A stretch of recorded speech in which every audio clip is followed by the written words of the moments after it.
Hi friends, இன்றைக்கி வீடியோவில் நம்ம என்ன பார்க்க போகிறோம்னா, நமக்கு வந்து ஒரு 2 ஆர்டர் வந்திருக்கு. அதாவது எங்கேருந்துனா, கடையத்துலேருந்து ஒரு நண்பர் கால் பண்ணி கப்பி ஃபிஷ்ஷு, மாலி ஃபிஷ்ஷு வேணும் ப்ரோன்னு சொல்லியிருந்தாப்புல.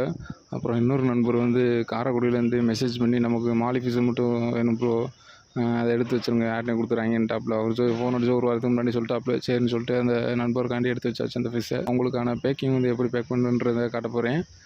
எப்பயும் போல் ஃபிஷ்ஷு வந்து நம்ம வந்து கஸ்டமருக்கு செல் பண்ணுறதுக்கு முன்னாடி ஒரு நாளைக்கு முன்னாடியே நம்ம வந்து குவாரண்டைன் பண்ணி வச்சுருவோம். ஸோ அப்போ தான் வந்து ஃபிஷ்ஷு வந்து சேஃபாக போய் ரீச் ஆகும். எந்த ஒரு டெத்து இல்லாமல் சேஃபாக போய் கஸ்டமர் கையில் கிடைக்கும்.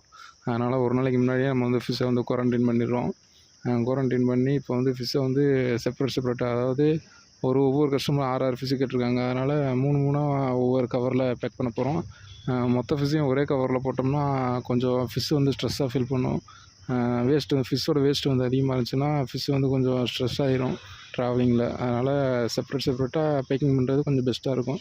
அப்போ தான் கஸ்டமர்கிட்ட போய் ரீச் ஆகல வந்து ஃபிஷ்ஷு வந்து சேஃபாக இருக்கும். அதனால் 3 ஒரு கவரில் போட்டு ஃபிஷ்ஷை வந்து சேஃபாக வந்து நம்ம பேக்கிங் பண்ணியாச்சு.